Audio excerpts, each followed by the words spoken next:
Nangapula kami, mama, yan yung ano. Nagulat na ako dito kasi ilog siya. Ito nga po yung study table. Kasing ganda ko.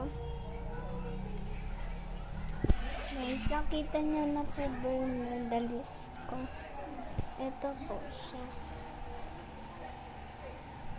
And this. Meron pa po. Yan ako kasi sa pakailan nila. Ito po yung totoong isa lang.